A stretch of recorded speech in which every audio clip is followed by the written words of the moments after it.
धन्यवाद सभापति जी। खेल और खिलाड़ी की कोई जात नहीं होती, ना उसका कोई मज़हब होता है, और इसलिए शायद राजनीतिक पार्टियां खेल को उतना महत्व नहीं देती जितना देना चाहिए। लेकिन मैं अपने मुख्यमंत्री का सहृदय धन्यवाद करना चाहूँगा, हमारे पश्चिम बंगाल के मुख्यमंत्री का, कि हर क्षेत्र से, कला, खेल, संगीत, सब क्षेत्र से आपको लोग व्यक्ति मिलेंगे इस संसद के अंदर जो अपने क्षेत्र की आवाज़ को उठा सकते होंगे। तो मैं अपनी ओर से अपने मुख्यमंत्री ममता बंदोपाध्याय जी का बहुत धन्यवाद करता हूं कि उन्होंने सभी क्षेत्र में से लोगों को पार्लियामेंट में बुलाकर उनको आवाज़ उठाने का अवसर दिया। और क्योंकि खेल और खिलाड़ी की कोई जात और मज़हब नहीं होती, इसलिए राजनीतिक लोग भी इसको ज़्यादा गंभीरता से नहीं लेते। अभी संजय जायसवाल जी हैं कि चले गए? चले गए। वो बोल रहे थे जब हम बात करेंगे तैयारी की तो आपको तो दर्द होगा, विपक्ष को दर्द तो होगा। मुझे मालूम नहीं उनको या उनकी पार्टी को तब दर्द हुआ था जब हमारी महिला कुश्ती बेटियां और बहन थी जिनके साथ अत्याचार हुआ था और वो त्राहिमाम त्राहिमाम कर रही थी, तब किसी की आवाज़ नहीं उठी थी। मुझे याद है जब मैं छोटा था, मैं भी क्रिकेट खेला, भारत के लिए विश्व कप 1983 में जीता। हमारे साथ में यूसुफ पठान बैठे हुए हैं जो 2011 में विश्व कप भारत के लिए जीते। हमारे कप्तान फुटबॉल के, भारत के कप्तान बैठे हुए हैं, पद्मश्री लिए हुए प्रसन्न बैनर्जी, सब यहाँ बैठे हैं। मुझे भी याद है जब मैं छोटा था और उस समय क्रिकेट में पैसा नहीं था तो हम लोग 3rd क्लास ट्रेन की बोगी में जाया करते थे।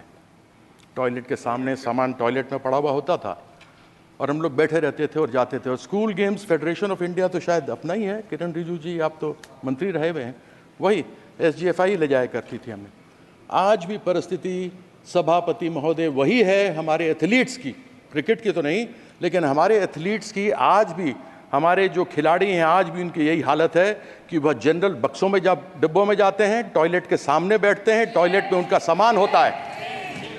जब वो जाते हैं खेलने तो ऊबड़ खाबड़ मैदानों पर खेलते हैं, खाने के लिए ढंग से मिलता नहीं, डॉर्मेट्री में रहते हैं, टॉयलेट के सामने खाना बनता है। और यह मैं नहीं कहता हूं, यह टेलीविजन पे एक बार नहीं अनेकों बार देखा गया है। हम बात करते हैं हमारी प्रिपेयर्डनेस क्या है। अरे अगर आपको ओलंपिक्स की तैयारी की बात करनी है तो आपको 2028 की अभी करनी चाहिए, न कि जब आपकी टीम चली गई हो। ओलंपिक्स की तैयारी, खेल लोग समझते हैं खेल ऐसा ही है। जब से टेलीविजन पे ये खेल आना शुरू हुआ है और 30 कैमरों से क्रिकेट को अलग अलग एंगल से दिखाया जाता है, लोग मुझे सिखाने लग गए हैं क्रिकेट कैसे खेला जाता है। उनको मालूम नहीं कि जब जेफ थॉम्सन 100 की स्पीड पर गेंद करता था, सुनील गावस्कर सामने होता था, या सचिन तेंदुलकर एक तरफ हो और ब्रेटली दूसरी तरफ हो, तो 0.42 सेकेंड्स गेंद को निकलने में, बल्लेबाज तक पहुंचने में, और 0.38 सेकेंड्स बल्लेबाज को तय करने में कि मैं फ्रंट फुट पर जाऊं, बैक फुट पर जाऊं, हुक करूं, कट करूं, पुल करूं, क्या करूं।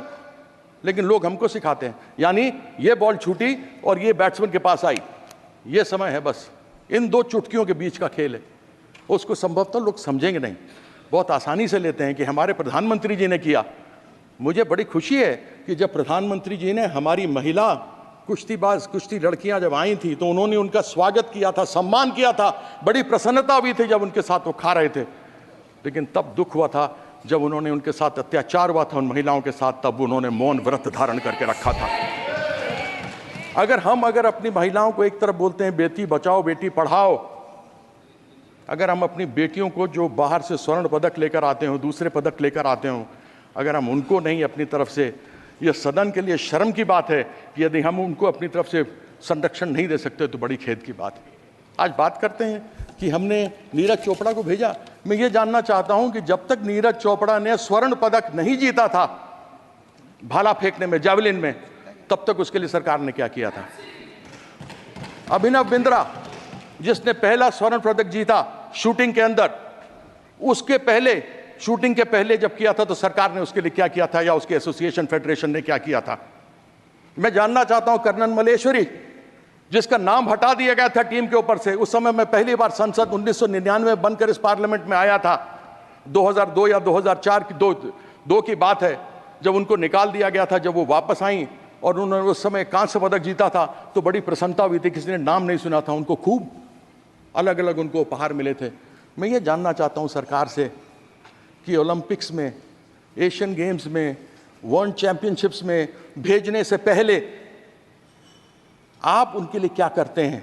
जीत के आने के बाद तो आप न जाने क्या क्या चीज़ उनको देते हैं जो मिलना भी चाहिए, लेकिन मैं ये जानना चाहता हूं कि एक अच्छा खिलाड़ी, एक अच्छा अभिनव बिंद्रा बनाने के लिए, एक नीरज चोपड़ा बनाने के लिए, एक पीवी सिंधु बनाने के लिए, एक साइना नेहवाल बनाने के लिए, एक साइना मिर्जा बनाने के लिए आपने सरकार क्या क्या करती है। ऐसा सरकार को यह जवाब देना चाहिए।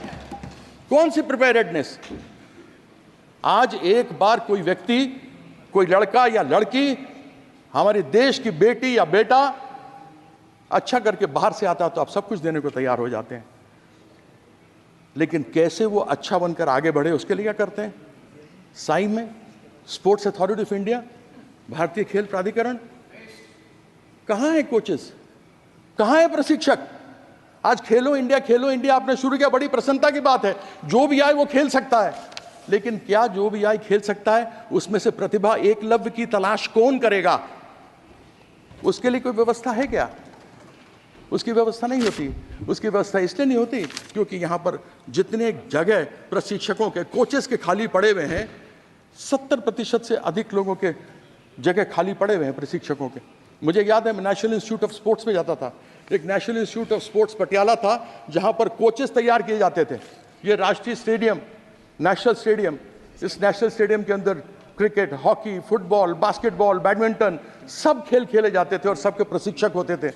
हम लोग को प्रशिक्षण मिलते थे, हम लोग वहाँ सीखते थे और सीखने के बाद आगे बढ़ करके खेलते थे। आज वो परिस्थिति कहाँ है। इसलिए क्योंकि इसका कोई भी अपना वो नहीं है। मैं अधिक बातों को न रखते हुए अपनी बात को यहाँ पर समाप्त करता हूँ।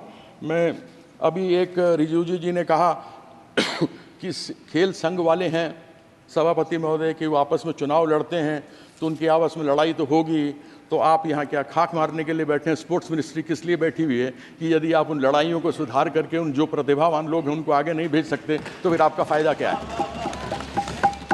तो ऐसी बातें कहते हुए ज़रा आदमी को सोच लेना चाहिए।